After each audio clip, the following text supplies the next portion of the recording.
लोकसभा चुनाव के परिणाम के बाद उत्तर प्रदेश की कुछ सीटों की चर्चा आजकल बहुत जोर शोर से की जा रही है।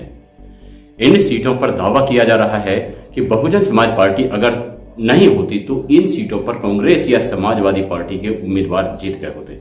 लेकिन इसी उत्तर प्रदेश के अंदर कुछ सीटें ऐसी भी रहीं जहां बीजेपी हार गई और समाजवादी पार्टी अथवा कांग्रेस जीत गई।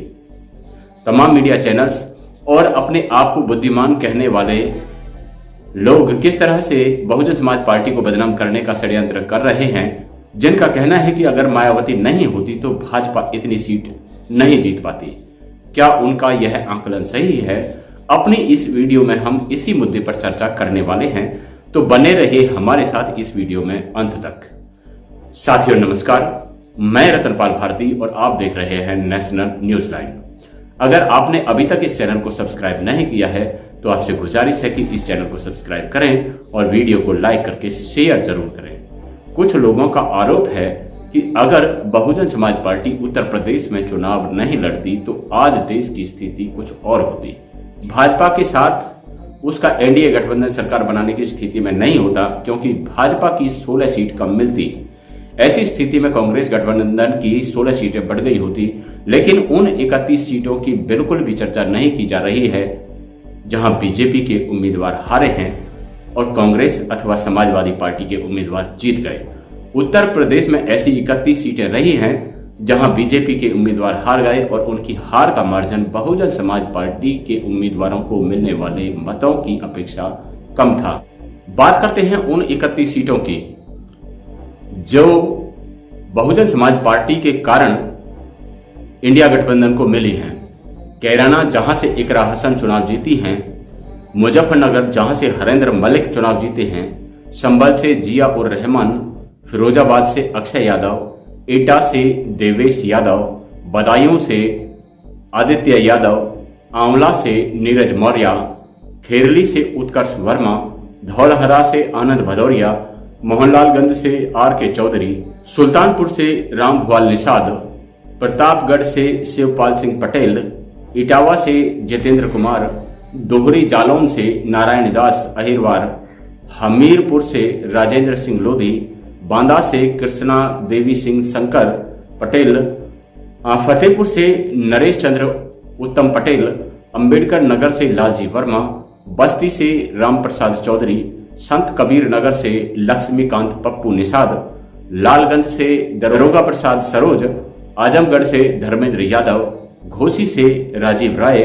सलेमपुर से रमाशंकर राजभर, बलिया से सनातन पांडे, जौनपुर से बाबू सिंह कुशवाहा, मछली शहर से प्रिया सरोज, गाजीपुर से अफजाल अंसारी, तो चंदौली से बीरेंद्र सिंह ने जीत हासिल की। ये सीट रही जहां से समाजवादी पार्टी के उम्मीदवार जीते हैं और इनकी संख्या 29 है। इनके साथ साथ 2 सीटें ऐसी भी रहीं जहां कांग्रेस के उम्मीदवार जीत दर्ज कर पाए, जिनमें सहारनपुर से इमरान मसूद जीते तो सीतापुर से राकेश राठौड़ जीते। क्या इन नामों पर चर्चा करके देश के लोगों को नहीं बताया जाना चाहिए कि बहुजन समाज पार्टी की वजह से इन 31 सीटों पर उत्तर प्रदेश में भाजपा की हार हुई और कांग्रेस या उसके गठबंधन को जीत देखने के लिए मिली। अगर इन सीटों पर बहुजन समाज पार्टी नहीं होती तो हो सकता है कि समाजवादी पार्टी 2019 के आंकड़े पर ही सिमट कर रह जाती। अगर इस रिपोर्ट के अनुसार 29 सीटों पर बहुजन समाज पार्टी ने सीधे सीधे समाजवादी पार्टी की मदद की है और 2 सीटों पर कांग्रेस को मदद देने का काम भी किया है। आपका इस बारे में क्या कहना है? कमेंट बॉक्स में जरूर लिखें कि कहीं ऐसा दलित वर्ग को मानसिक तौर पर कमजोर करने के लिए तो नहीं किया जा रहा है? क्या किसी राजनीतिक पार्टी को अपना वजूद सिर्फ इसलिए समाप्त कर देना चाहिए कि दूसरे जीत जाएं? कुछ बुद्धिमान लोगों का मानना है कि बहुजन समाज पार्टी को चुनाव नहीं लड़ना चाहिए था, तो क्या ये उनकी बात सही है? कुछ अखबारों का मानना है कि अगर मायावती नहीं होती तो इंडिया गठबंधन उत्तर प्रदेश में कम से कम 16 सीटें और जीत गया होता। ऐसी बातें करने वालों में बड़े बड़े यूट्यूबर्स भी शामिल हैं जो खुद को सेक्युलर बताने की कोशिश करते हैं।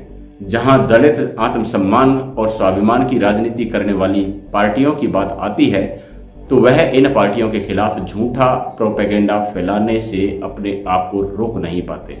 लेकिन बहुजन समाज पार्टी की तरफ उंगली उठाने से पहले उन्हें कम से कम 31 सीटों का भी आकलन कर लेना चाहिए था, जहां बीजेपी हार गई और कांग्रेस या समाजवादी पार्टी के उम्मीदवार जीत गए। अगर वह इतनी जहमत नहीं उठाना चाहते तो उन्हें कम से कम उन राज्यों का आकलन तो कर लेना चाहिए था जिन राज्यों में कांग्रेस को 1 या 2 ही सीटें मिल पाई हैं और वहां लोकसभा की सीटों की संख्या भी काफी अधिक है। और तो और वहां बहुजन समाज पार्टी मैदान में थी ही नहीं।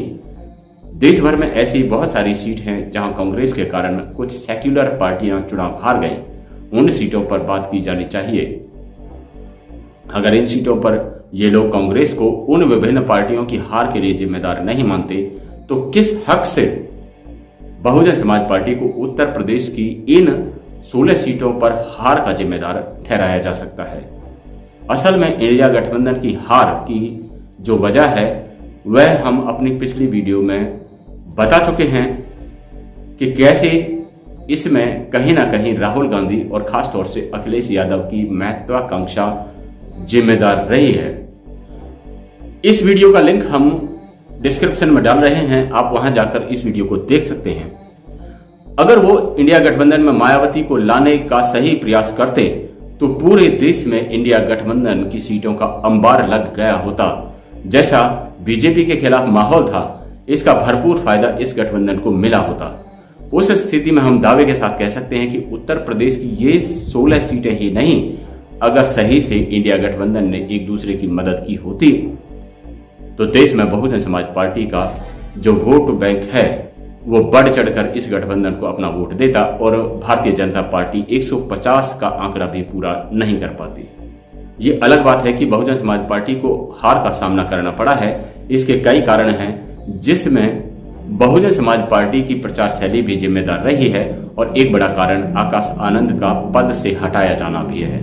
तो वहीं लोगों के मन में बीजेपी नेताओं के द्वारा संविधान के खिलाफ बोलने से जो डर पैदा हुआ, ठीक उसी समय बहुजन समाज के कुछ बुद्धिजीवी अपनी ही राजनीतिक पार्टियों पर आक्षेप करने लगे और लोगों के बीच जाकर ऐसा दुष्प्रचार करने लगे कि बहुजन समाज पार्टी जैसी पार्टियां उनका हित नहीं कर सकती, बल्कि उनका हित वह पार्टियां कर सकती हैं जिनका इतिहास बहुजन महापुरुषों की विचारधारा से तालमेल नहीं खाता और जिन्होंने कभी संसद भवन के अंदर आरक्षण के विरोध में अपनी आवाज बुलंद की थी।